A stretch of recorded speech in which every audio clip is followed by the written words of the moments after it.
Okay. Well, welcome everybody. My name's Paula Arro. I'm currently the chairperson of the National Mental Health Lived Experience Engagement Network, which works with the 31 PHNs around Australia. Before we begin, I'd firstly like to acknowledge the country I'm on today. I'm on Yagara and Turrbal lands in rainy North Brisbane, and I'd like to pay my respects to elders past, present and emerging. And I'd also like to acknowledge and pay my respects to people with a lived experience with mental health, suicidality or alcohol and other drug issues, either consumers or carers, and particularly those that step up and advocate for the rights of people with lived experience.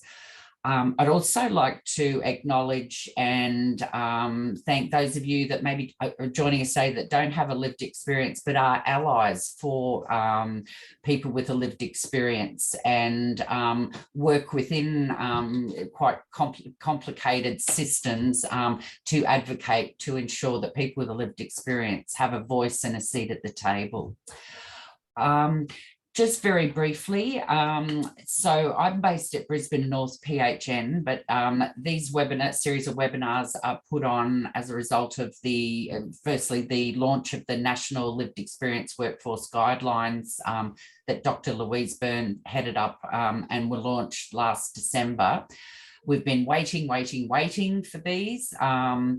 But for me, I'm personally and professionally so incredibly grateful that Louise headed up this program, because if you want to see true co-design and co-production, you know, the C words, that was certainly done, and one of the most engaging, authentic co-design processes I've been involved in.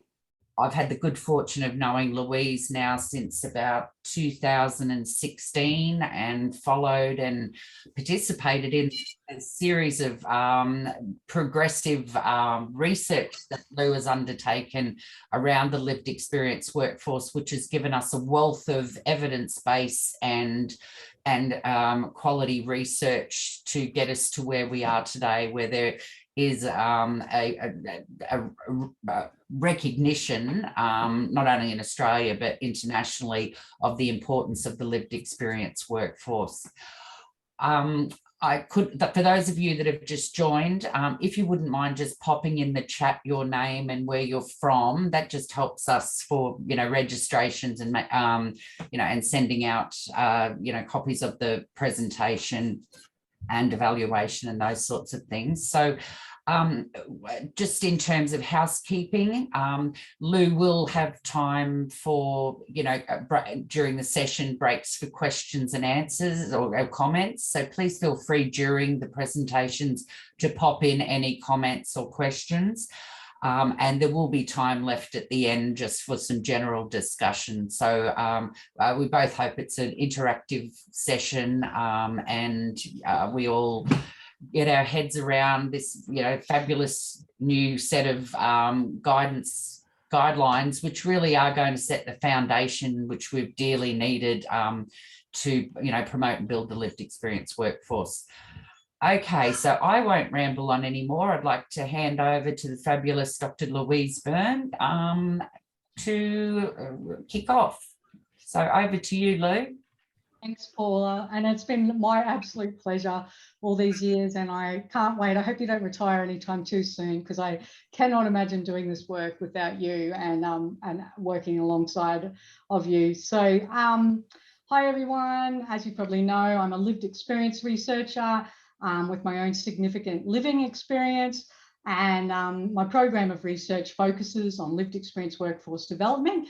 And today, of course, I'm going to focus on the national guidelines and just mention another piece that I think would be useful to you. I'm going to share my screen now. So just checking everybody's seeing that title screen. That's all good. Let me know if you're not. If everyone doesn't mind just checking that their mic is muted, if that's okay, just in case there's some background noise at any point. And before we get started, I have a brain injury and hearing loss, which includes some sound distorting. So hearing aids aren't much use to me. Once we get to the questions and comments, if you're able to just speak pretty directly into your microphone and speak up, even though I know sometimes we feel shy, if you give me your nice loud presenting voice, that helps me so much to be able to hear you. So that's all. In terms of housekeeping, I would also like to acknowledge the traditional custodians of the lands on which we're respectively meeting. In my case, I'm on beautiful Darrumbal country up here in central Queensland. I pay my respects to elders past, present, and to those still emerging. I promise to walk softly on this land with respect for the spirits, the ancestors, and for all First Nations people. I'd like to acknowledge all First Nations people in attendance today. I'd also like to acknowledge anyone who identifies as having a significant life-changing lived experience and pay my respects to the giants who came before us, blazing these trails and upon whose shoulders we now stand.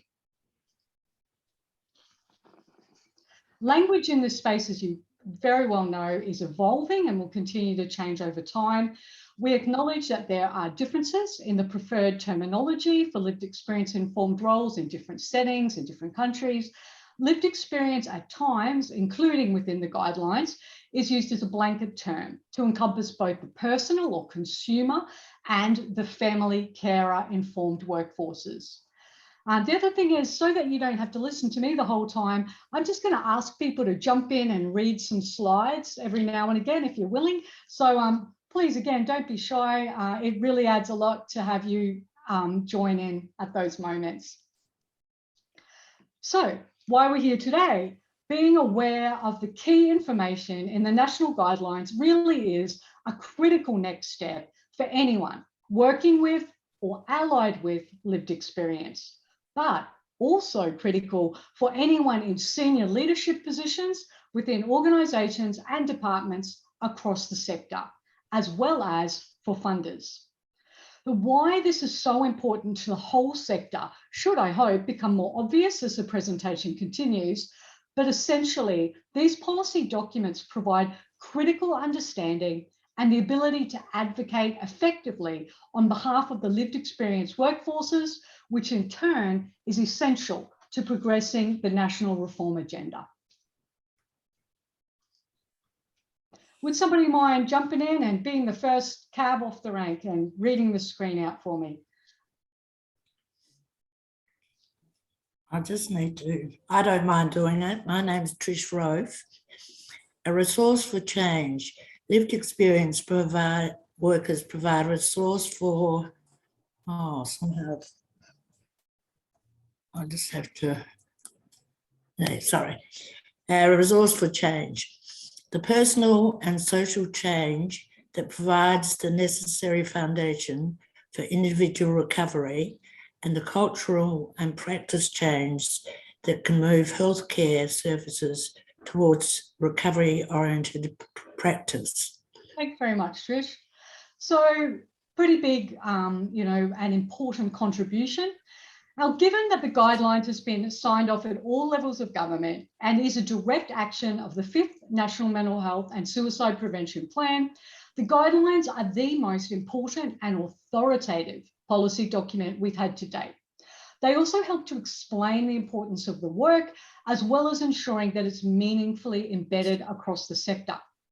The guidelines position lived experience workers as key to the effective implementation of a recovery-oriented, person-directed system of care, which has, of course, become increasingly relevant to all of us with each national plan, standard and policy, and is taking such a central position in recent developments like the Victorian Royal Commission. Sorry, Trish, would you mind just popping your mic on mute? Is that okay? It's just down in the, it's at the left-hand corner, the icon that looks like a microphone. If you just tap that once, it'll... thanks very much.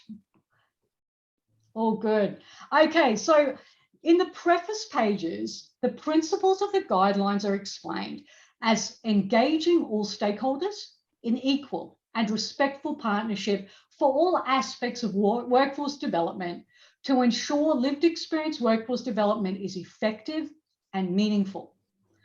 It's about maintaining the integrity of lived experience work by ensuring that all work is consistent with the values and principles of lived experience work and develops from its strong foundations in the consumer movement.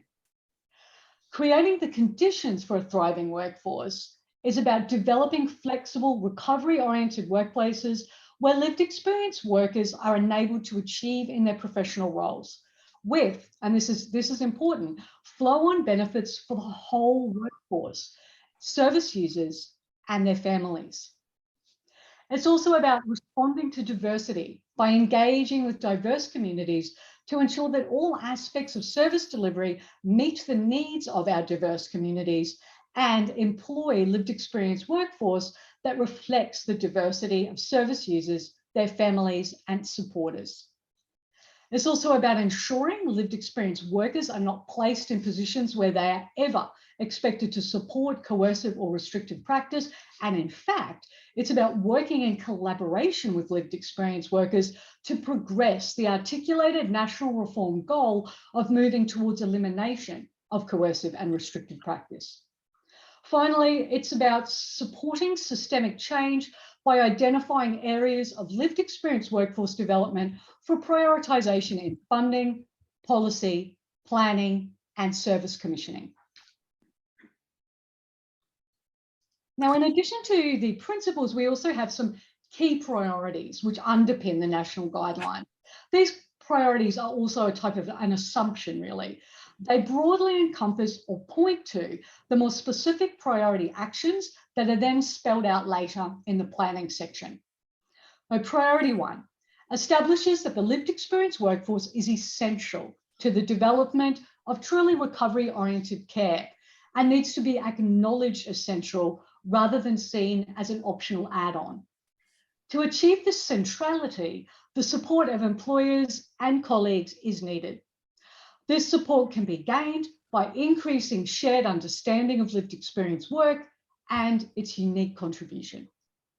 Priority 2 acknowledges that safety, training, support, and recognition underpin a thriving workforce. A key action of this priority is to ensure people employed in lived experience roles thrive by creating adequate and appropriate employment conditions. That may sound like a no-brainer, but for many people who've worked in lived experience roles, we know that often the employment conditions are not inclusive of things even like basic materials and resources. So it's a very important thing to ensure is being corrected going forwards. Priority 3 further acknowledges that lived experience workers are needed everywhere, at all levels in service delivery and decision-making, and across diverse communities. A key action of this priority is to proactively support growth in the lived experience workforce in terms of the breadth of employment opportunities and diversity in the workplace, including within leadership roles. Priority 4 recommends the development of community-based stepped care in every region, including lived experience-led and lived experience-delivered services. A key action is to increase the integration of lived experience-led services and co-delivered peer support services into regional healthcare systems, ensuring that everyone has access to care that supports recovery, including people in rural and remote areas and people from diverse communities. As someone who's still sitting in an area classified as remote or rural, I find this to be a particularly important point, and I'm so glad that there's a strong emphasis in the guidelines on the particular needs of our regional and rural and remote areas. Priority 5 emphasises investment in both the personal and family care lived experience workforces in the form of national professional peak bodies. Again, this is so critical as there is no formal industrial relations or advocacy bodies currently representing these workforces, which has led, as many of you will know, to ad hoc and unregulated employment conditions. So that's sort of the stuff that sets the guidelines up. And then we get into chapter 1. The national guidelines have separated the core information into sections and chapters that focus on understanding the work, stages of development, and planning and supporting reform. I'll provide more details on all the sections later, but just now is a general orientation of chapter 1 before we dive in. Now, this chapter 1 is incredibly rich. The amount of stuff in here blows my mind every time I go through it. And I really recommend that anybody who has an interest in this area, and particularly if you are either working in a lived experience role or thinking about employing people in lived experience roles, this is really important to read through, because it gives a really broad but also quite deep dive into what lived experience work is, how it's different, and a range of other crucial information. We look at the unique benefits of lived experience work, where lived experience work came from, why it developed, including having a trauma-informed and a human rights perspective, why it's so important, particularly in the context of people losing self-agency at times and needing to learn how to redefine ourselves and our experiences in ways that are more helpful to us. How it's different, lived experience work is different to more traditional mental health disciplines, and the unique skills and knowledge, abilities, attributes that we bring, and what it is about our unique way of viewing and doing that is so effective.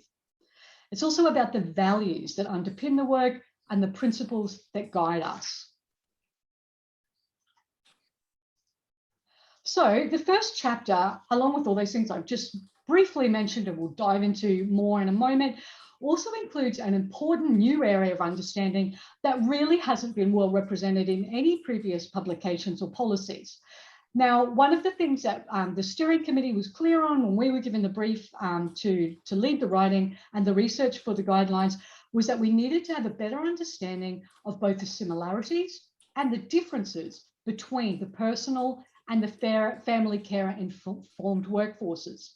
So this is a very brief snapshot, and there's more in the document if this is an area of interest to you. But basically, roles informed by personal experience were defined as having first-hand experience and perspectives of mental health challenges, service use and diagnoses, often first-hand experiences of loss of freedom and autonomy, identity. People in these roles worked primarily with people accessing services.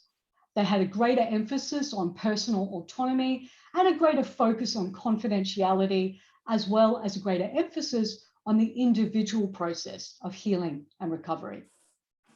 Roles informed by family or carer perspectives were found to draw on experiences and perspectives of witnessing, walking beside and supporting another person, working primarily with family or significant others of people accessing services, were more likely to experience some complexity at times in questions of safety and risk versus autonomy and choice, and often held a greater emphasis on relational recovery, i.e. a family inclusive approach to recovery.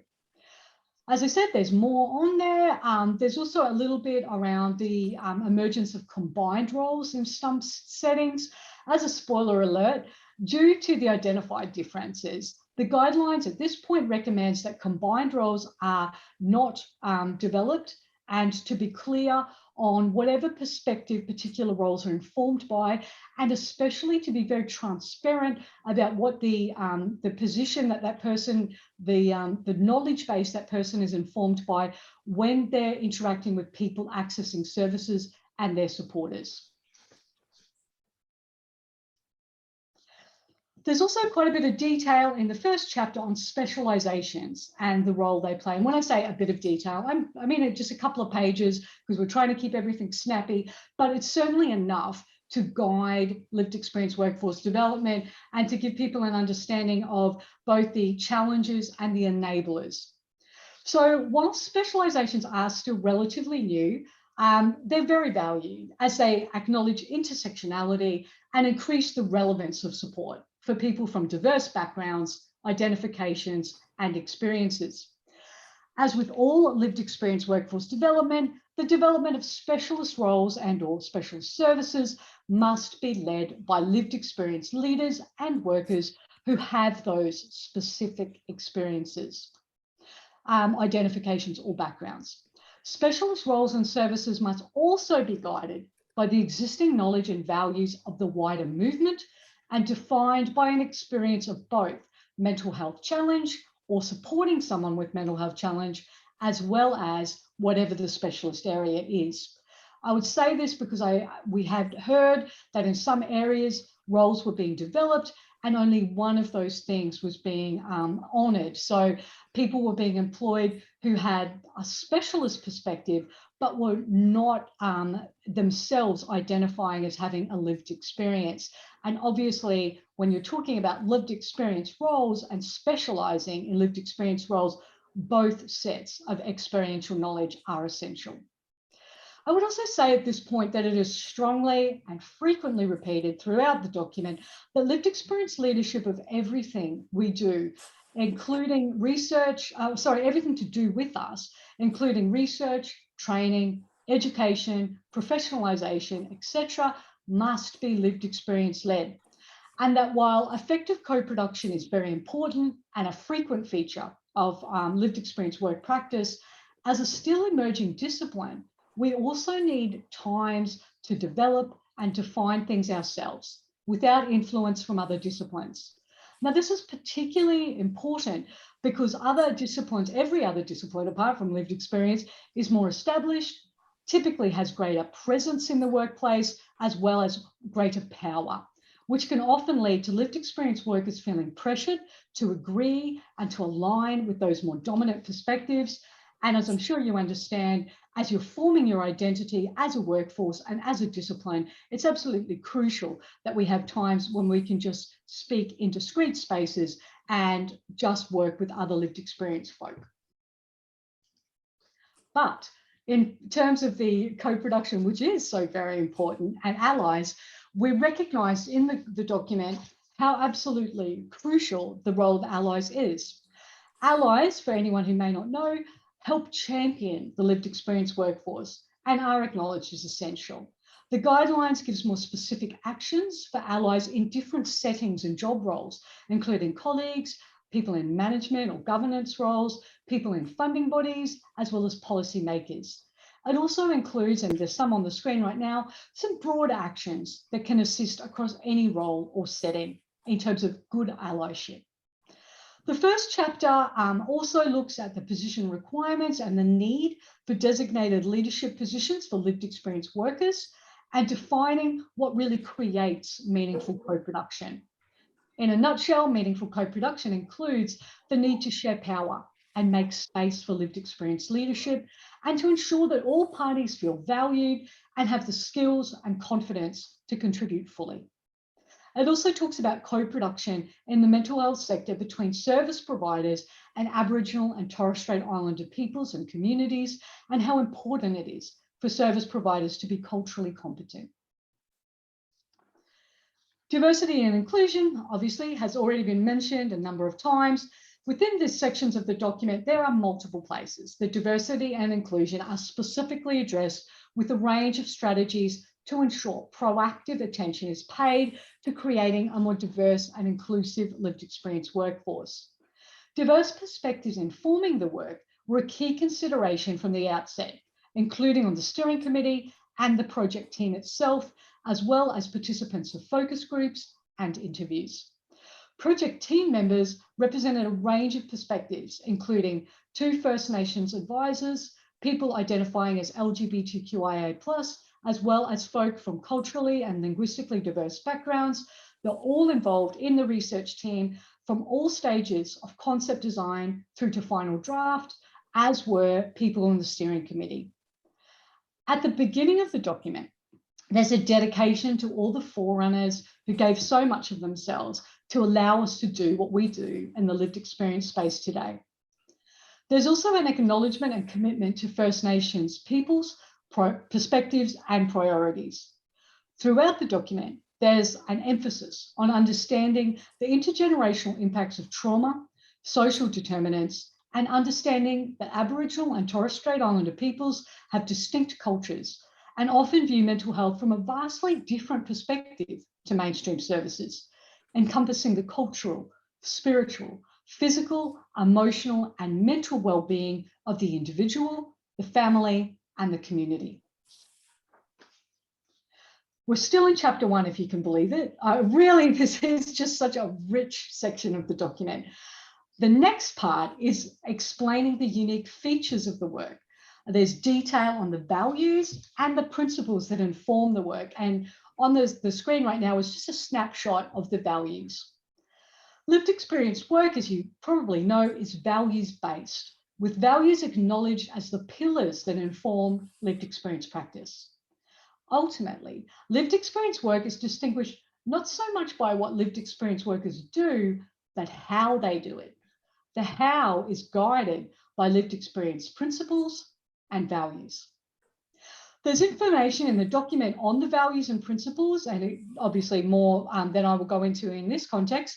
And these were developed from reviewing existing literature, as well as research that my teams conducted over 12 or 13 years, as well as extensive engagement with the Australian lived experience workforce. There's also a companion document called Lived Experience Roles, a practical guide to designing and developing lived experience positions, which is a really handy little resource to help further guide the development of specific position descriptions across a range of position types, and helps to inform the position descriptions to be embedded in these values and principles that inform the work. In this first section or first chapter, there's also valuable information about the uniqueness of lived experience roles, how they differ from other mental health professions, and an important issue is also raised in relation to the emotional labour of the work. In lived experience roles, particularly in peer support positions or other face-to-face work, we often have to revisit some of the most traumatic experiences of our lives in order to connect and empathise with people accessing services, to build rapport, to be in connection. It takes time to recover from that. If you time travel back to some of the most difficult, challenging, appalling moments of your life, you can't just immediately zip straight back into the place that you were in before with all of the, capacity and coping skills that you have. It doesn't happen like that. So employers really do need to understand that alongside the many unique benefits of this work is the potentially draining nature of what makes the work unique and beneficial. As a result, work planning for lived experience positions must allow time between appointments, as well as regular and easily accessible debriefing, and generally just understand that this is taxing staff and to aim for quality interactions over quantity. This is another quote from early in the document, still chapter 1. Would somebody else mind jumping in and reading that out for us all?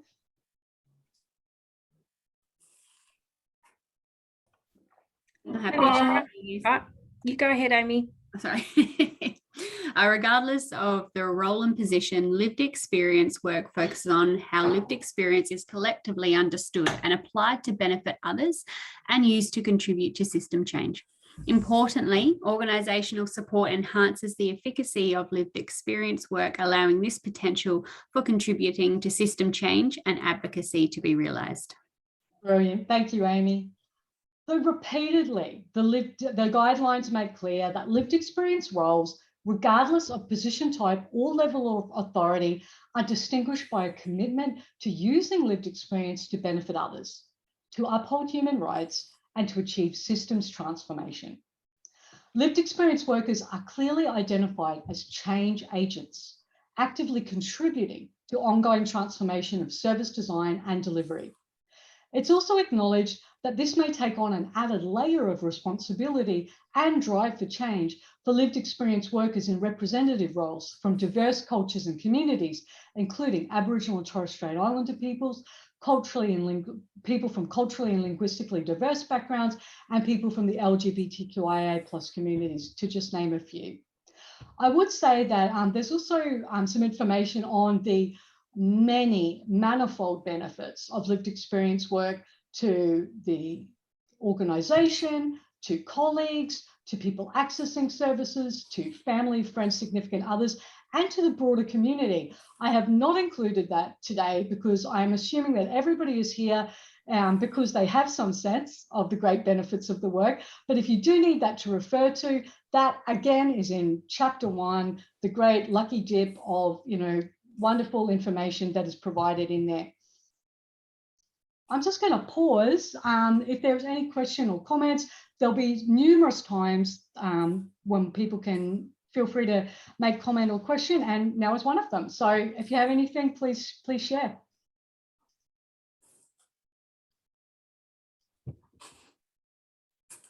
Hi, Louise. I really liked the recognition as well of the emotional labour of the work, which is really sometimes a challenge for our funders to really understand that, and, you know, like you say, to prioritise quality over quantity.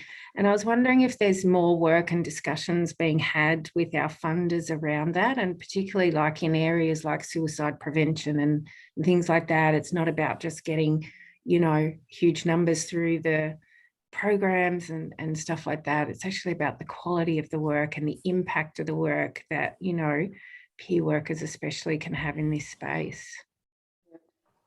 Nikki, I'm not aware of it. I hope there is. I guess the thing is, what we sort of did with the guidelines was crammed everything that we knew. So everything that we can already point to, everything that, so my sort of program of research is very much focused on really just turning everything that the lived experience community knows anecdotally into evidence.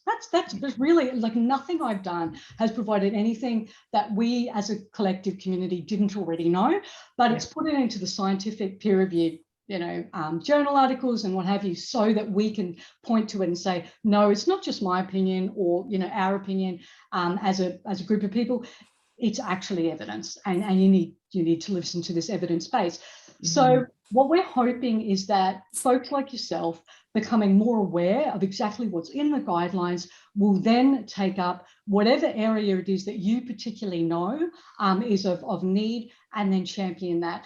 There are some things that I am actively, you know, working on myself, but truly there's just so much in there that I'm certainly not over all of it, but Paula may be aware. I don't know, Paula, do you know anybody who's actually pursuing, because that is a really particularly important issue around lived experience workers and the need for funders to understand that you can't just pump out lived experience hours, but you need to respect the qualitative nature of the work and allow people time to do what they do best, and it's not about like getting through 13 people in a day. It's about the quality of the interaction. Oh yes, and that's one of the issues that traditional, you know, and clinical funding that goes out, particularly to primary mental health care, you know, limit things like, you know, when they talk about low intensity or brief intervention, you know, 6 episodes of care and then bye-bye, see you later. I think we're starting to see a little bit of a shift in that in some areas, particularly in the psychosocial space, where we're seeing, I can probably speak more to like in Brisbane North because I live here, but looking at the creation of hubs, mental health hubs, where you have a team of people, you have, you know, mental health nurses, psychologists, people running, you know, things like optimal health programs, coaching programs, and now more recently having safe spaces, which are run primarily by peer workers. We've still got a long way to go in terms of convincing, and this is Paula's perspective, not PHN, or I'll lose my job, but convincing the Department of Health, you know, and government funding bodies that require, when we're talking about primary mental health care, around things like requirements for clinical governance and understanding how peer work and lived experience work can fit within clinical governance models, And we've seen that demonstrated with some of our peer-led, peer-run organisations such as Brook Red up here in Queensland that have been able to demonstrate the clinical government and meet the clinical governance requirements. I do hope that's kind of answered the question, but no, that's great. Yeah, thank you, Paula. long way to go. And I just with my role, one other thing is I've been meeting a lot with CEOs of, pretty much, a lot of the larger, mental health service providers that are commissioned, and having the conversation about, well, we've now got these national guidelines.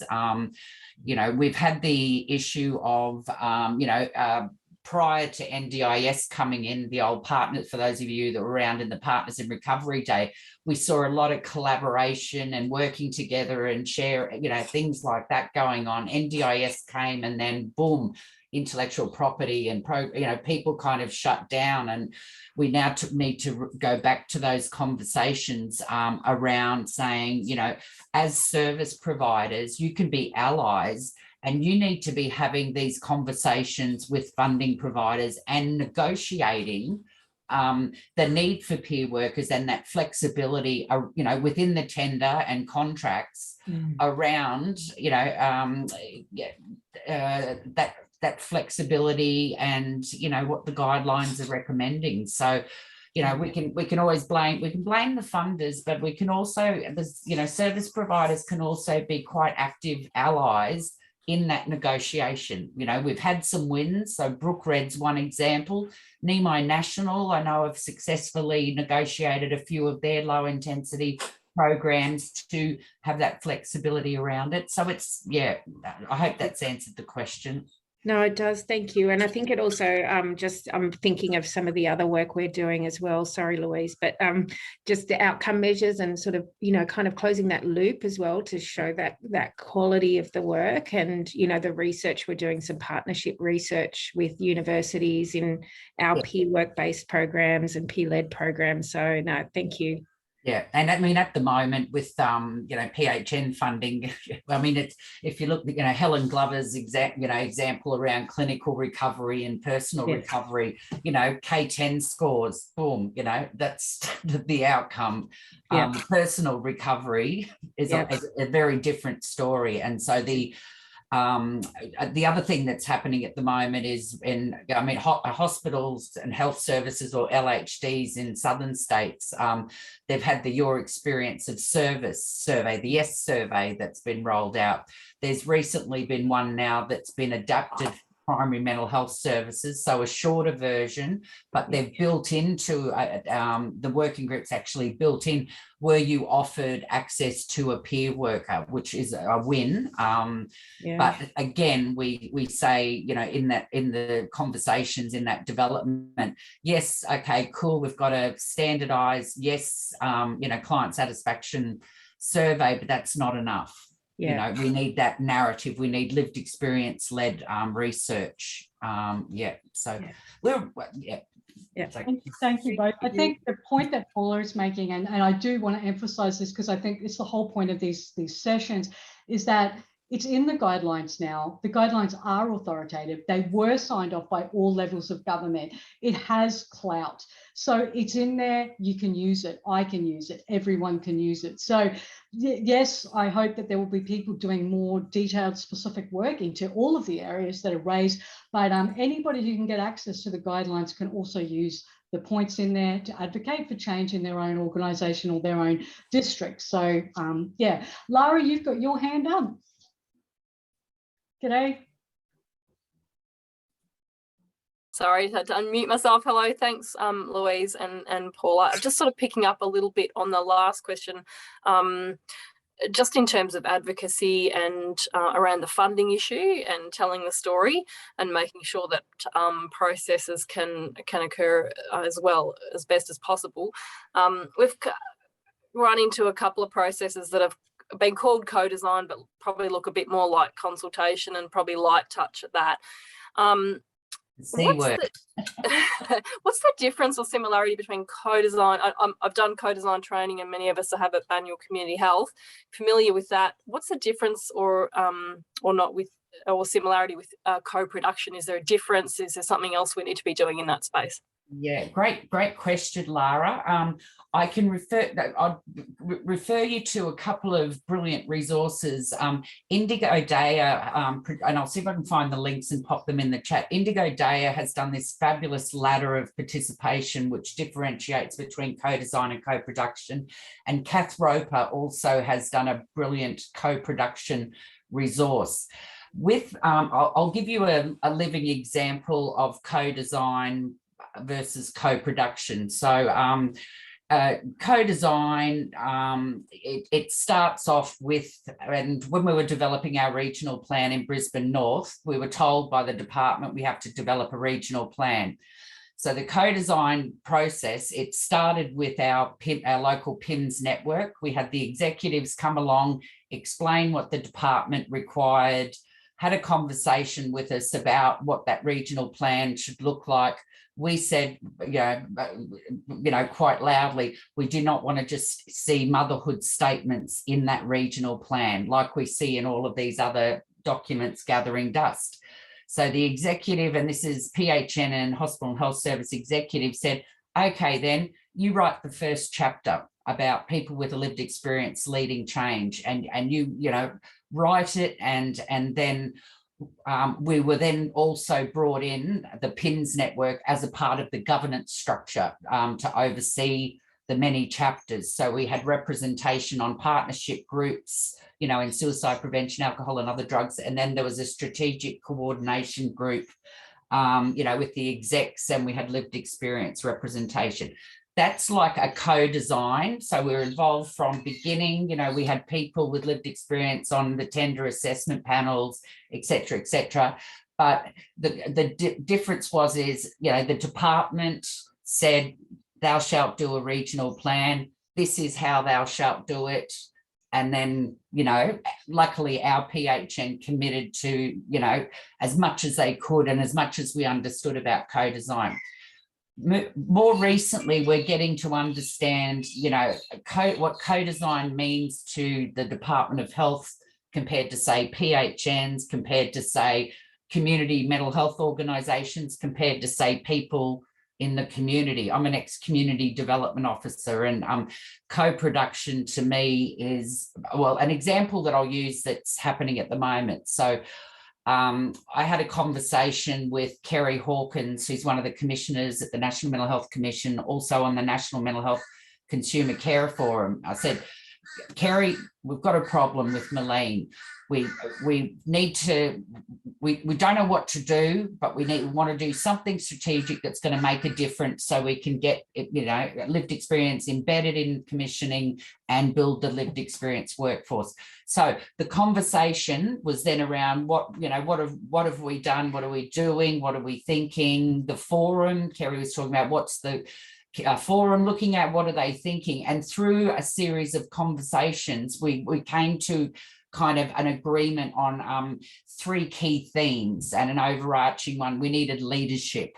And so from that, I don't want to talk too much, but we said, okay, let's partner. Let's, have a genuine, authentic partnership. Let's call it co-production. Let's co-contribute, but have, the forum lead the process, and the MHLEEN group come along and be part of it. And so the 3 projects, we recruited lived experience consultants.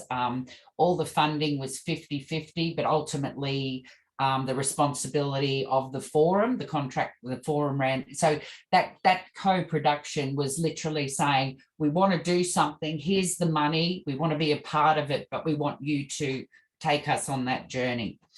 That's kind of a current example. It's still not ideal, but I'll tell you what, the experience has been absolutely amazing. And it's not something you can do quickly.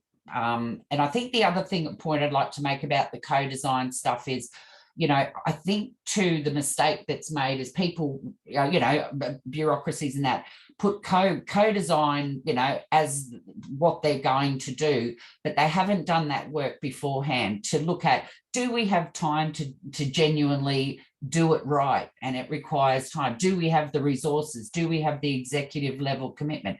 If we don't call it co-design. Be honest, be up front and say, look, the department said we have to do this. It's got to be done by this. We don't have a lot of time. And, you know, sometimes you do need to, you know, go to some of those lower levels of engagement, like, you know, consultation, involving collaboration. So I hope that's kind of, but I'll find those links because they're my go-to documents from a lived experience perspective on what all these terms mean. So I'll do this now while we're here. Thank you. Thanks, that's helpful.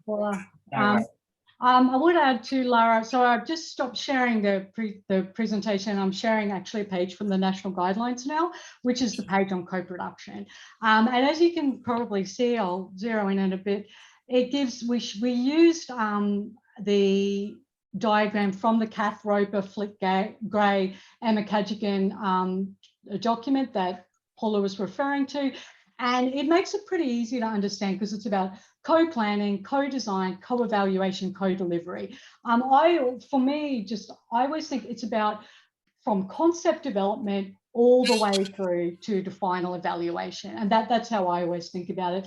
But if you go to page 30 and the guidelines, there's a nice little summary of the information that others have sort of put together. And now I'll go back to the other document. Thank you, Paula. You really do add so much to the conversation, particularly around really current initiatives. I'm a FOMO, fear of missing out. Well, yeah, you do. You have a finger in every pie. That's certainly true. That's my head in, though. Yeah. So I'm going to move on now to chapters 2 to 6, which is the middle section of the document, and it's the phased stages of development. So these development stages are predominantly aimed at organisations employing lived experience workers, but funders really do also need to be familiar with these stages to ensure that funding guidelines, reflect the actual needs and strategies that support lived experience workforce development. This section gives employers and funders really practical step-by-step strategies to build an effective lived experience workforce, which we will now look at in some detail.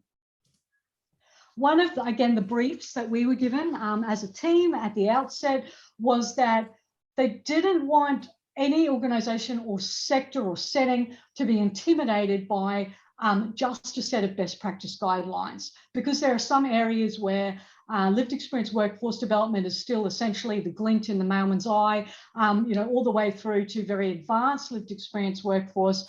So it was really important that the stages of development encompass and encourage people regardless of where they were at in terms of how much they had developed the workforce, which is actually great because we sort of took it right back and looked at preparation or laying strong foundations, implementation or growing the lived experience workforce, and transformation, when the lived experience workforce will be accepted as essential to service systems transformation by all. One thing I would just say quickly is that whilst some organisations and areas do have very advanced and mature lived experience workforce, it's useful to go back and to revisit some of the preparation stages, or just to have a glance through all of the stages of development, because this represents a really cutting edge body of research, both from here and overseas. And because we are so geographically dispersed and there's been so little for us to draw on collectively, there very well may be areas that, you know, you haven't thought of as an organisation, even though a great deal of effort has already been put in. It's worth a look. So central to those first two developmental stages I mentioned, preparation and implementation, is the need for organisational and sector management or leadership to understand and consequently value authentic lived experience work and approaches. Now, this is a theme that those of you who've read the Queensland framework will also be very familiar with. In the research that informed both documents, we discovered that exposure to lived experience work and concepts for leadership, senior and executive management led to increased understanding of lived experience work, a higher perceived value of the work. And as a result of this understanding and increased value, there was an increased commitment from leadership within the organization. All of those things together led to practical steps being taken to support the development of the lived experience workforce. Strategies to increase exposure and understanding for senior leaders center on building lived experience literacy and relationships.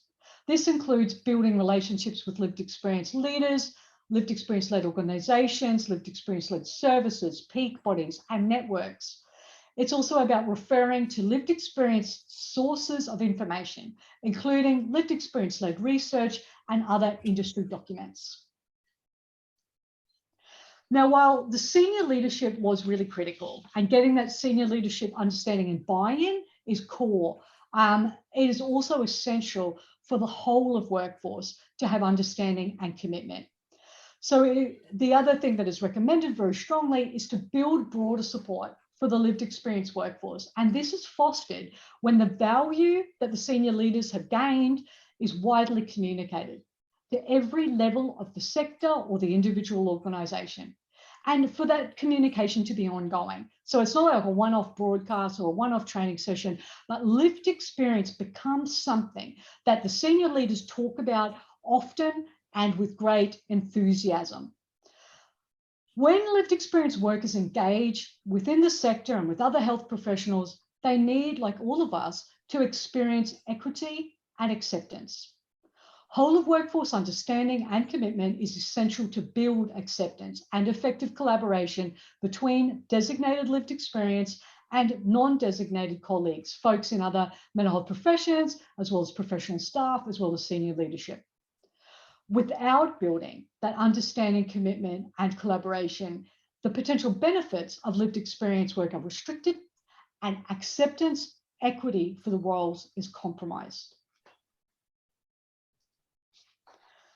So in order to achieve this whole of workforce commitment, the document then drills down into what a whole of workplace approach to commitment looks like at both preparation and implementation stages and the strategies that are needed. Significantly, lived experience roles and values need to be integral to organizational policy and practice, including transparent in the mission statement. This was something we discovered in the United States, which actually surprised me. We went to 5 organizations that were all nominated by experts in their field, including wonderful folk like Chris Hansen and Sherelle Bellamy from Yale, as having demonstrated commitment to their peer workforce. So they were organizations who had shown that they were willing to put their money where their mouth was and do things properly. What blew my mind was that all 5 of those organizations very clearly referred to lived experience, either to roles or to lived experience itself as a knowledge base within the mission statement, and referred back to that mission statement actively in a range of ways through the work practice. I'd never thought about it before, I'd never seen it before, but the research is really strongly indicating how important that is.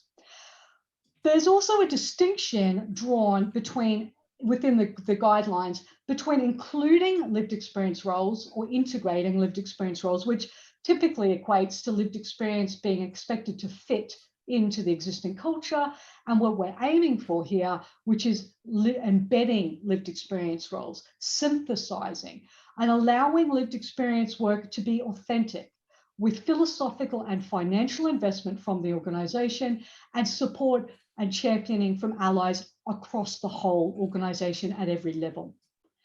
Within the stages of development, there are also lists of additional helpful resources, trainings, and guides that can be accessed to help progress organizational commitment and strategies and a range of other areas. I don't know why I popped that bit of information in there, because there are other places where there are additional resources, but that's where I put it. So you've heard about it now. So beyond that broad brush, the organizational strategies include the demonstrated valuing, and that valuing being included in a range of organizational policies, as well as the mission statement, championing at all levels of the organization, including top down and bottom up support, philosophical commitment to lived experience values, including being recovery oriented and person directed.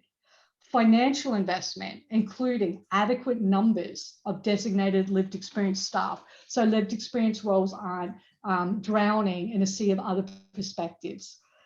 Employment of senior lived experience roles is really important and assists to preserve the integrity of the work, to promote and guide lived experience workforce development, and also, and importantly, to provide career pathways, as well as providing links with the wider lived experience community and thinking. Providing career pathways, as many of you will know, is actually really important. We have a terrible brain drain in this area.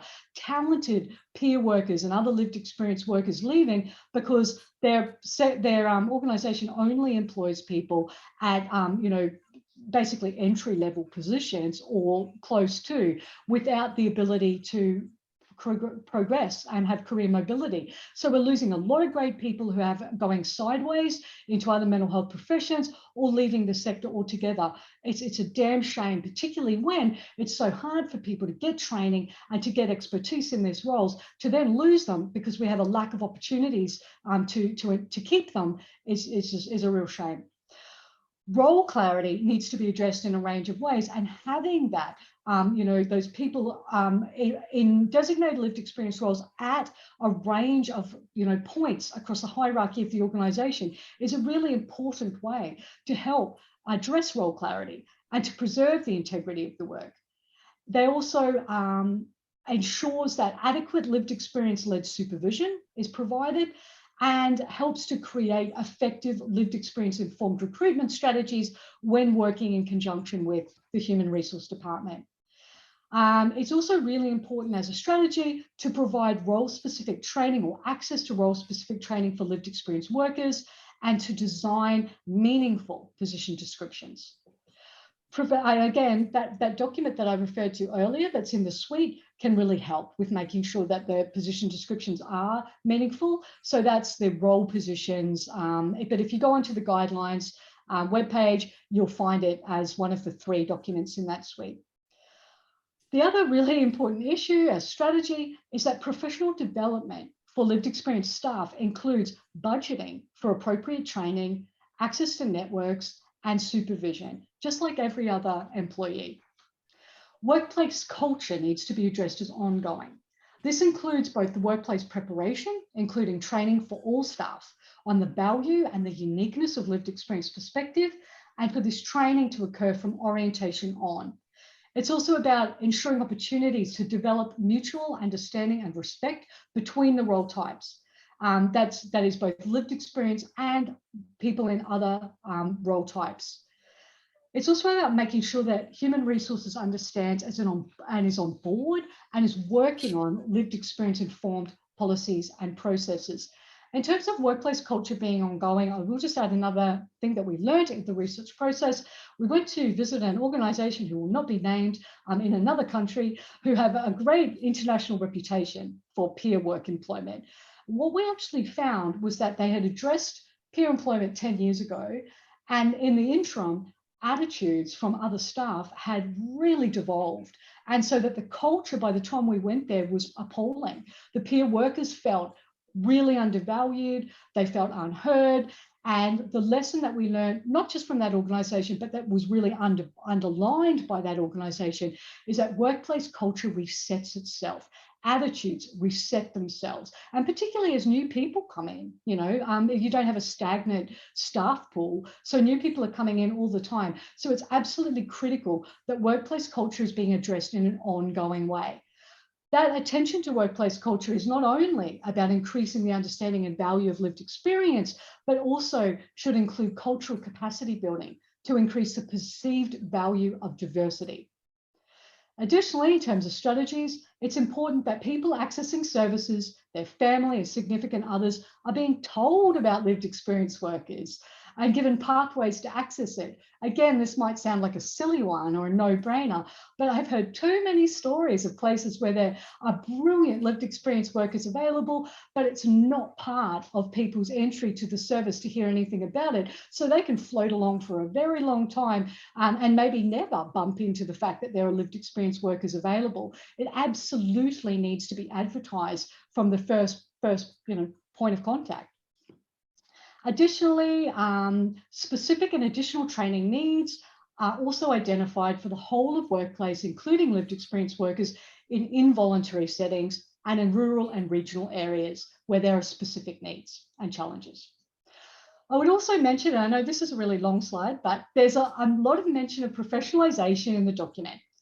We also do make clear that professionalisation needs to always ensure multiple pathways to employment are maintained, rather than focusing on a single pathway or mandatory tertiary qualifications. This ensures that people who have education disruption and or other barriers in terms of literacy, language, or aptitude for formal tertiary study, but still have the appropriate people skills, work skills, and personal qualities for being great lived experience workers are not being excluded from this workforce. Now, as somebody with an acquired brain injury who struggles every day to process information, to read forms, I can be in tears over a complicated one-page form. I fully understand how foreign and just impossible formal study can be for some folks. And I also happen to know some incredibly gifted peer support workers who have challenges with literacy or speak English as a second language. And it would be a damn shame to see any of those people excluded from this workforce or other people like them. So if that's something that you are passionate about, there are things in the guidelines to support that and to protect that. Particularly near the end, there's a page on professionalisation, and also I think it's around page 62. So please be aware of it and make sure, because I know there's a lot of pressure on folks at the moment and a lot of push to be moving towards some sort of like single pathway and, you know, formal qualifications, but we need to really fight for this to keep these multiple pathways. It's very important. Additionally, in terms of senior or leadership roles, these should never be treated as an entry point to lived experience work. It should be clear from the person's CV that they have the specific experience and understanding of the lived experience discipline that you would expect from someone being employed in a senior or leadership position for any other mental health profession, not coming out for the first time professionally to take on a senior level designated role. Now, this is particularly important because the senior lived experience roles or management roles should have advanced understanding of the work and be in positions of authority that can create impact.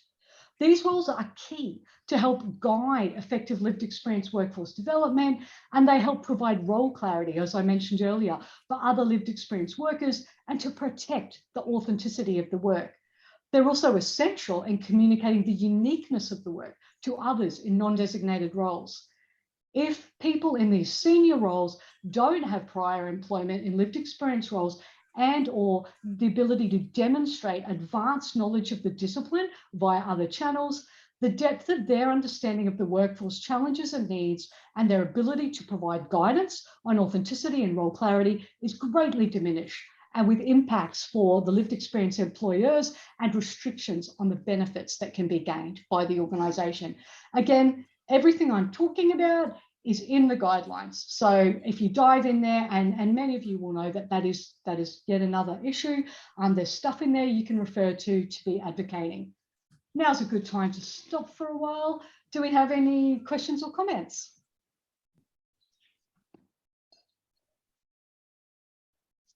I was just, Okay. oh, sorry. Tasman's just asked some peer supervision. So I've popped some links in there and just some guidelines and things around peer supervision, Lou. And I was just off the top of my head, I've listed a few that, you know, rattling around in my brain. Perhaps you might have some other leads. I popped in, remember the SHARE, that US organization that did that virtual peer supervision conference back, I think 2020, that you delivered at? That had some great resources. I do. The other thing is Jessica Wolf and Dana Fogelsong and a bunch of other fabulous folk in the States as part of NAPS, the National Association for Peer Supporters, led its guidelines around peer supervision. And that's a really great document as well. Tamsin, did you want to add anything? Or you've got your hand up and your mic off. Did you want to? Yeah. Sorry, I'm not able to hear you, Tam. You're on mute, I think. Oh, sorry. Is that working? It is sometimes. Do you want to unplug your headphones? Because I think the sound's going through your headphones now. How's that? Okay, is that working now? Yes. Yeah, okay. I'll scrap the headphones. I just wanted to, I guess I'm still making my way through the guidelines, so it's possible I've missed this in the very large document somewhere.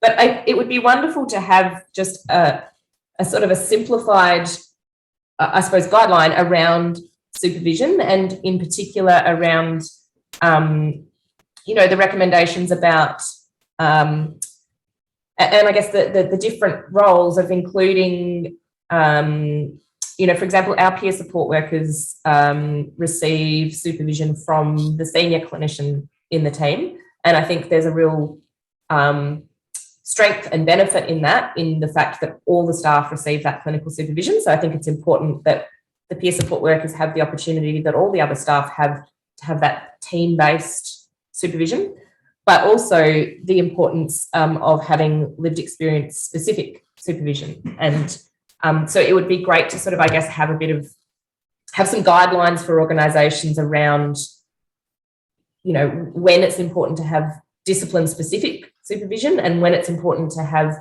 if you like, more generic supervision that's, part of building a cohesive practice within a team. Because our teams generally have peer support workers working alongside other disciplines like psychologists and mental health nurses and social workers and so forth. So I don't know if that's in the guidelines or if there's... I don't know if it states it quite as implicitly as you're talking, but absolutely we're aware of that. So the way that we framed it is around line management versus role clarity supervision. So seeing lived experience-led supervision as being focused on role clarity and what you do in your role, like the perspective that you're working from, the values, the principles that it's based on, and then the line management aspects, which is more about where you sit within the wider pool of employees and how you interact with people. I would say that there's a few things. So that's in there. I actually don't know off the top of my head, sorry, Tamsin, where there's something on that, but I would guess in the transformational change section, which we're about to get into at the mature stages of lived experience workforce development, or in that middle section around implementation, or probably both. I know there's some stuff around supervision in the implementation stages, and there's also definitely going to be some stuff in the mature stages as well. The other thing I would say is, like, absolutely, you're right in terms of different types of supervision. I think that Shark is now offering it's the self-help action resource center in Melbourne. They're obviously the intentional peer support hub for Australia. I did my peer support training many years ago now with Sherry Mead and Chris Hansen, and did the co-supervisory training as well later on, which I found really useful. It's another great piece of training to access. I know that the Gold Coast HHS has put together a great framework on peer supervision, and that has been very much based on the research that I've led, and the other is the NAPS one, and also I think it's the Centre for Mental Health in Melbourne or VMIAC or both are providing training around supervision, as well as the group Kath Roper, Vrinda, Eden and Indigo Daya have a consulting group called Athena. And I think they do a bunch of really amazing consumer perspective stuff, and I'd be surprised if they don't do some stuff around supervision, which doesn't answer your need for a framework, but they're just some resources you can draw on. Thank you. Yeah. I guess what we're struggling with a little bit, or not struggling with, but what we're considering in our organisation, there's a number of our partners in this room today, is that, so we have, I guess, line management supervision is separate to clinical supervision. So line management is more around, processes and Getting the job done. Getting the job done, and if there's any issues and applying for leave and all those sorts of things are line management, which we generally separate from the clinical supervision, which is, I guess, considered best practice to keep those two separate.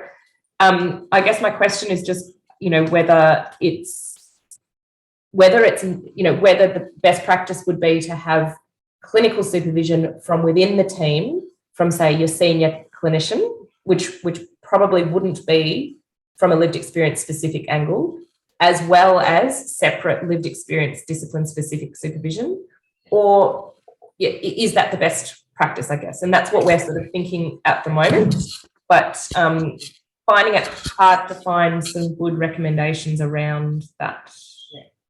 Tasman, can I suggest that there's not necessarily one model that's going to fit all, of course, yeah, situations, and some of it does come down to, and again, it's that appreciating and valuing peer supervision and not having that expectation that it's done for free and all of that sort of thing. So I know myself, when I first started in the PHN, I was the first identified lived experience. Had a good relationship with my manager. But I didn't want to. I did just want line management to get the job done, and I went externally, and because there wasn't budget to pay for external supervision and peer supervision, and I soon found out from other peer workers in the region, they didn't have, their organisations didn't have budget. What we did is we created a community of practice, and we had a brilliant Simon Clow, who works at Brook Red. He would facilitate the community of practice, and it wasn't so much supervision, but it was co-reflection, support. The group decided, and it was limited to a set group, came up with the ground rules, came up with, what sorts of things they would want to cover, and it was a very organic process. We did that, and that was really good, but then some of us did start to lobby, and I actually had the good fortune of securing Lou as some external peer supervision, just to talk through some of the frustrations of working within an institution, but again, having budget for that. But the community of practice with other lived experience workers from other organisations is it's not only great for not necessarily supervision but support, but also to help support people that are maybe the sole peer worker in an organisation and have some local networks. And I think Shark do that really well. Yes, in AOD space, but I probably haven't seen as much of it. Well, maybe I just haven't seen it yet. Yeah, where are you based, Tasman? Tamsin, Melbourne. Sorry, Melbourne. Melbourne. No, sorry. I was just going to say one thing that we did as well, because we've got a collaborative, a multidisciplinary team as well, but we changed rather than having like the clinical aspect of the work, it was like a clinical and lived experience co-reflection. So there was a real kind of mutuality to the clinicians, also really learning from the peer workers as well. But we do also have the external co-reflection with Shark, as well as some internal smaller team operated ones as well. But yeah, definitely the Shark is really important. But I think the feedback from our peer workers, and that was a really important shift in terms of particularly that traditionally hierarchical kind of view of clinicians being the expertise. And so it was really kind of bringing in the wisdom and the expertise of both lived and clinician background. So yeah, just wanted to throw that in. Yeah. There's also a collaborative pairs program. I can't off the top of my head think of the details, but it is about pairing up a peer worker with a clinician, and it's a bit like shadowing each other and getting to know each other's work and work scope, and then buddies, like we kind of got some buddies system that we've got. Like that. Yeah. Lou, you're on mute. And I just need to make an apology. I actually need to leave now, but thank you, everyone. And I hope you enjoy the rest of the session. You're in capable hands with Lou. I'll keep the Zoom on so nothing happens, but all the best, everyone. And we'll send out the link and stuff following. Apologies. Bye. Thanks, Paula. So just to quickly answer Irina's question, and other people may have put questions in and I've missed them. I haven't seen them and ignored them. I've just happened to have seen Irina's. Yes, that's correct. People who are not working from a lived experience perspective cannot provide role clarity because they don't know what a lived experience worker is. And actually it was interesting when we're in the States and talking to organizations and clinicians at organizations who were being expected to provide that type of supervision for peers, they found it really frustrating and unrewarding. They did not want to be placed in that position because they knew full well that they did not have the understanding or the capacity. So it's actually not fair to anybody.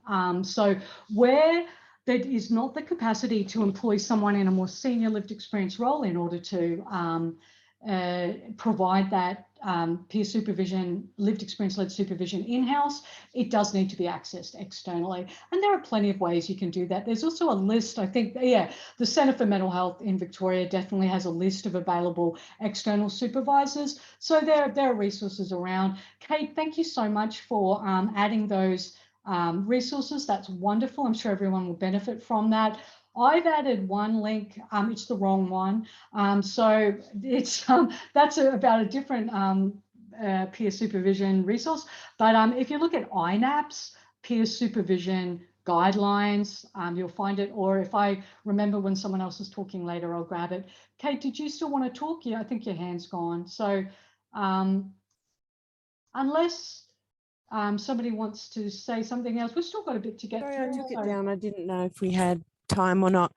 I just wanted to speak to the supervision because I've been in this role for 5 years now, and it's been a progress thing and a learning thing for the whole service. Originally, I only ever had operational supervision, and it was only after an incident of suicide that I received like clinical supervision. From that led into me having with a clinical psychologist attached to the organisation, supervision around working in a clinical environment and in an organisation. And he was totally separate from the office that I work in. So he didn't know any of my colleagues and that sort of thing. So it created that safe space for me to be able to talk about some systemic issues that I had working in a clinical environment. I had my general operational supervision with my team leader, which was around my role, my policies, how I did my role, that sort of thing. And then through networking, I linked in with other carer peers and we formed our own reflective practice, basically. And then I do some reflective practice if I'm triggered with the specialist family worker that I work alongside in my role here at Headspace. But that's a whole lot of supervision that I have. But I work full time as well. So it just depends. I think you need to ask the person that's in the role what they feel they're going to need, because everyone's different and everyone has a different experience. So true. And that was really valuable. Thank you so much, Kate, for adding that. And that is actually a really great point too. I have other friends in lived experience roles, particularly who've been working in the space for a long time, who the supervision that they now see as most crucial to them is not necessarily lived experience led, but it's somebody that they've sought out for whatever reason, who has a really strong human rights focus or, cultural perspective or whatever it is. And over time, your needs, I think, can really change in terms of supervision as well. So as you say, going back to the individuals or the group and yarning about, what should supervision look like for you. I guess the other thing is both formal and informal debriefing, in a range of settings. So both like when there's a bunch of peers in a group, for them to be able to come together as a group for a group debrief, as well as, having a direct line manager with an open door policy is always very valuable when you're working with people and, you don't know what sort of day you're going to have or how triggered you're going to get by things. So there's supervision, and then there's, like both formal and informal debriefing opportunities as well. And I think people from a range of perspectives and discipline backgrounds really can play a role in helping. So I think unless there's anything else, and we can come back to anything that's been raised, we can always come back to at the end. I'll move on unless anybody else has something pressing that they would like to chat about now. Alrighty, no worries. This is my favorite bit of the whole document, and it is a long document. I can't remember who mentioned that, but yeah, it is. But we sort of agonized over that, but everything I think that is in there needed to be in there, because if we missed it, then it's not there and it hasn't been signed off by government and people aren't able to use it to advocate. So we are relying on folks like yourselves to get excited enough to spend the time and see it, but we are also providing opportunities like this to kind of make it a little bit easier to navigate and to point you at things that we think might be useful. But my favorite part, transformational change. At the mature stages of workforce development, effective lived experience practice and principles we are expecting will be identified as contributing to transformational change within individual organisations and the sector. This transformation will help actualise key reform priorities, particularly better understanding and implementation of recovery-oriented and person-directed approaches. Additionally, at mature stages, greater whole of workforce benefits will be increasingly evident, providing a more accepting work culture for all staff. Two key things we discovered in the research. One really surprised me. I expected that when an organisation had committed to effective peer workforce development, that there would be natural flow-on benefits in terms of stigma or discriminatory attitudes, prejudice towards people in other roles who had a lived experience, just organically changing, and that everyone would feel safer. That did not in fact happen just by employing lived experience workers. But when the lived experience workforce was intentionally utilised to challenge those prejudicial, discriminatory or stigmatising attitudes, then the culture shifted for everybody. So that's another really important finding that we have included in the guidelines, that lived experience workers can be utilised in a range of ways to help shift culture, to create a work environment that is safe and accepting for everyone. Because, but by the grace of God goes any one of us at any point in our life with enough adverse experiences.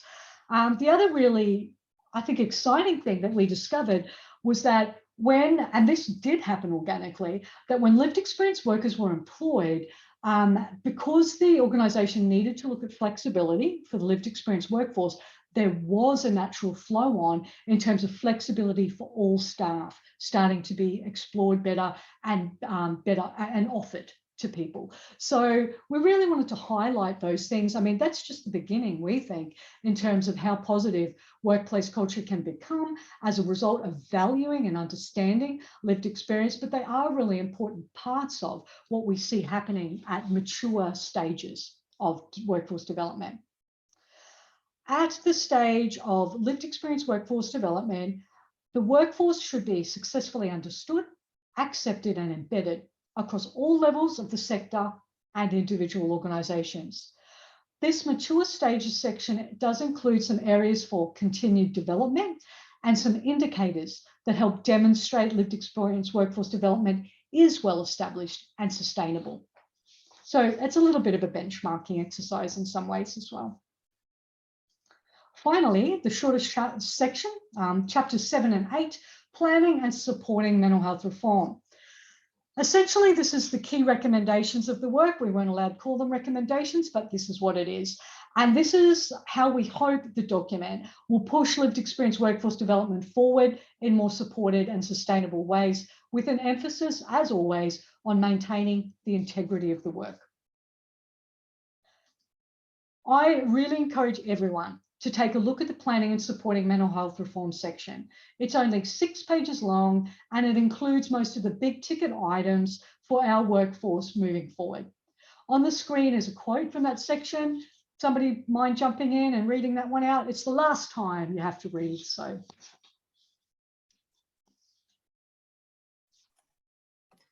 I can read it if you like. Thanks, Suzanne. Achieving change in mental health services and systems will take time. To be effective, the lived experience workforce needs to be sustained for the long term. The development of funding, policy and service planning approaches that are able to support lived experience workforce development is both an immediate need and an ongoing commitment. Great, thank you very much.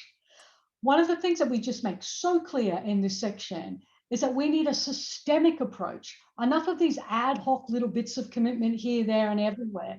We need lived experience workforce. We have so many areas that need to be addressed. And so there are recommendations specifically for the lived experience workforce, for funders and those commissioning services, as well as higher education bodies, other mental health professions, and employers. Again, given that the document has been signed off by all levels of government, it can be such a powerful advocacy tool for the key areas identified. And the more people like yourselves are aware of them and raising your voice, the more effective we can collectively be in advocating for these big ticket changes. I'll just share a few of the priorities here with you. The goals, as it says on the screen, are to educate by investing in whole of sector education, including education for funders, policymakers, and sector leaders, to explain the uniqueness and value of the personal and family care lived experience workforces, and to ensure service design and funding decisions are based on a clear understanding of authentic lived experience work. Engaging higher education and mental health professional bodies to embed understanding of the uniqueness and value of lived experience work, personal recovery, and person-directed approaches in all accredited and ongoing professional development and tertiary qualifications. It is a crying shame that in this country at this point, there is still only a small minority of mental health professionals like BAs and postgraduate degrees that have any type of lived experience, lecturers involved or researchers involved. And so the vast majority of people who are training in other mental health professions don't even hear about lived experience workers until and unless they're employed by a service that employs lived experience workers. What are we thinking? As a sector, we're never going to shift our thinking in terms of the value of lived experience until and unless that is embedded in all education. And not just, when people are entering the workforce, but all retraining opportunities as well. So there's a real call to action here for higher education and for all the mental health professional bodies to get on board and really put some energy behind this, and to ensure that lived experience is understood and valued by everyone across the workforce. We also call for the establishment of data collection mechanisms to measure the success and opportunities for ongoing development. We want benchmarking. We're also looking at enabling networking, professional learning and development opportunities, expanding career pathways, as we've mentioned before, and again, to provide a wide range of educational and training opportunities whilst always maintaining multiple pathways to employment. So that is it for the guidelines. Briefly, I would like to share with you another resource that I'm pretty excited about, actually. It's a translation website called Lived Experience Leadership. And the team that I work with frequently and I have developed this website to allow greater accessibility of the research. It provides a range of resources, including short, plain language summaries of the 13-year program of research I've led into the development of the lived experience workforce, which is also, of course, the evidence base for both the Queensland framework and the national guidelines. So it's another way to advocate for the same issues, but referring in this case to the scientific literature, as all this work has been published in peer-reviewed scientific journals, and you can point to that, it's more obvious. This stage, we have an article in submission, which includes a focus on family carer roles. Until that comes out, the definitions on the site are focused on personal and consumer-informed work, because that's what the research prior to that point had been focused on. But once that article is out, we'll broaden the definition on the landing page and show that it's inclusive of both personal informed and family carer informed work. To find your way around the site, there's a bar at the top with drop-down lists. You can click on those titles to go to a landing page with links out. Circled in red are some snapshots of definitions and key issues to aid people's understanding and clarity. Now, these were generated by the research, so these are not summaries of the articles, but they've all been drawn directly from the research. They're also the same kinds of information that's in the guidelines, but instead of trolling through a 100-page document, these are like 2- and 3-page documents. So there's the online version, but there's also an easy to download PDF version if you want to print it off as well. So you can go in there for, you know, definitions and key issues. Our research, circled in blue, includes plain language summaries of all the articles, as I just said, and they're again designed to be as short and punchy as possible and to make it easy for folks to understand key findings of the research and to use those findings in their workplace to advocate for or to make changes.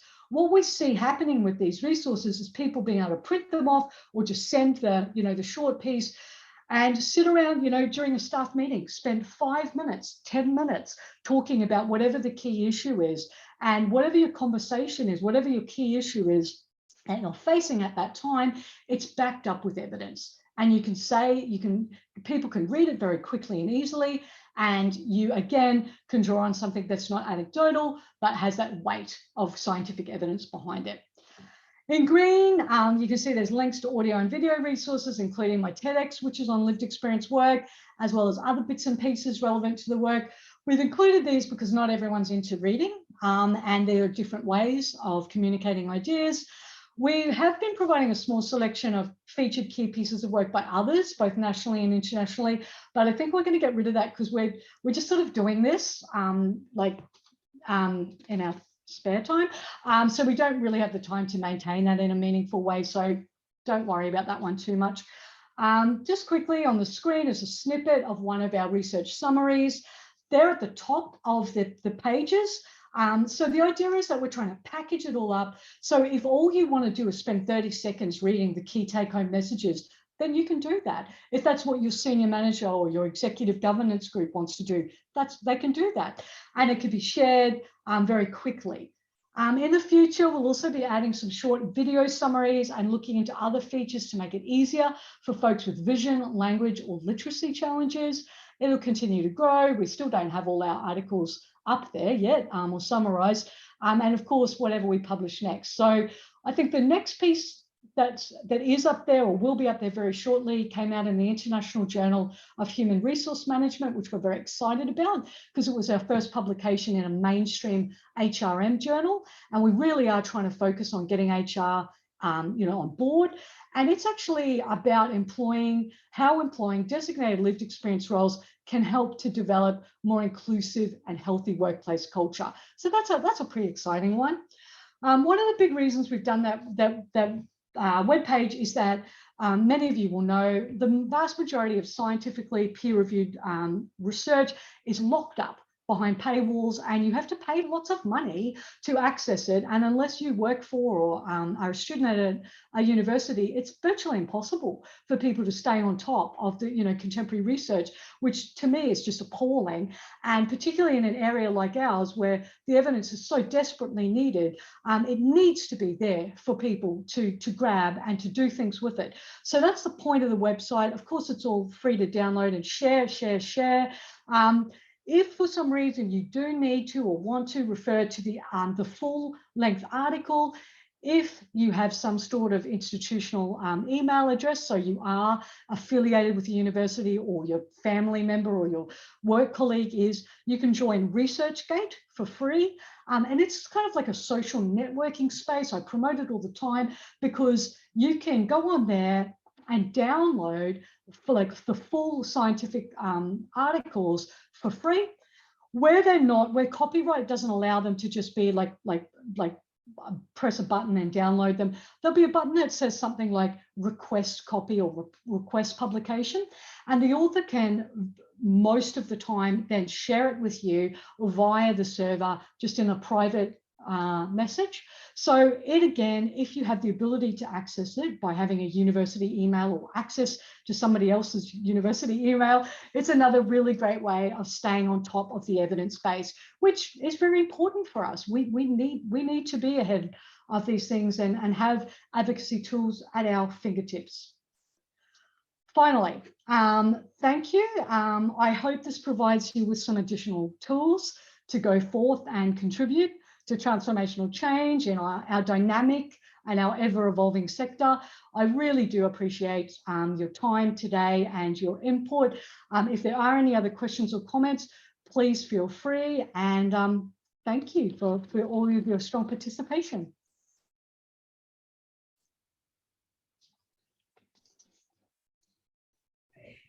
Thanks, Louise. Thanks.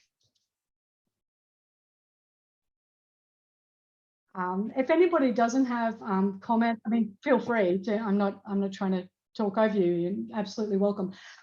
If you don't, we will finish up. But Paula and Maddie will be sending out links to whatever is the chosen recording, the best recording where I make the least mistakes, I would say. And there will also be updates about other things that we're going to do.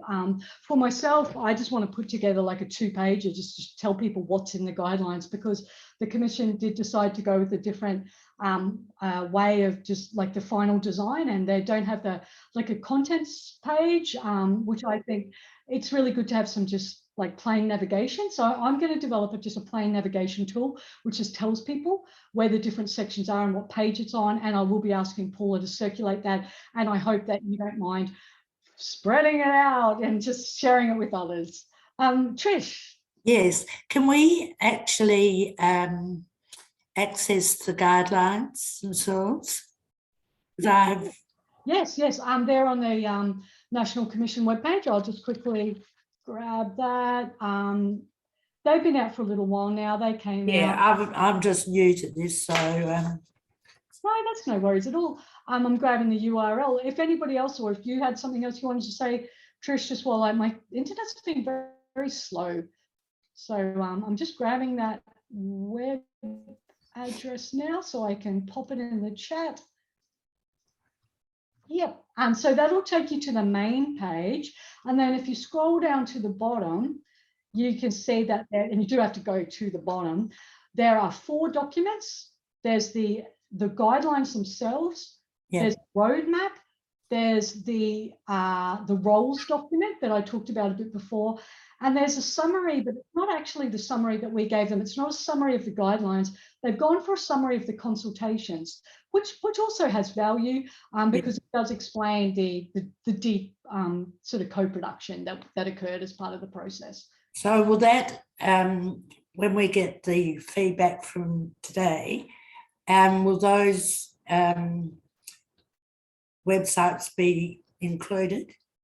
I've just included them now. So if you go into the chat, if you go into the chat, I've just put 2 URLs in. The first one is the landing page, and you'll need to scroll all the way down. But the benefit of doing that, going all the way to the bottom, is that you'll find the 4 different documents, including the roles document. But the second one that I popped in there is just the link to the guidelines, the main guidelines. So fantastic. Thanks so much. It's been no so worries. interesting. Great, thank you. Learned heaps. Oh, awesome. Thank you so much. No worries. All right, well, unless somebody else has something else, I think that's a take. And thank you all for your participation. It's been a wonderful session. Thanks, Louise. Have a great day. You too. See you. Bye.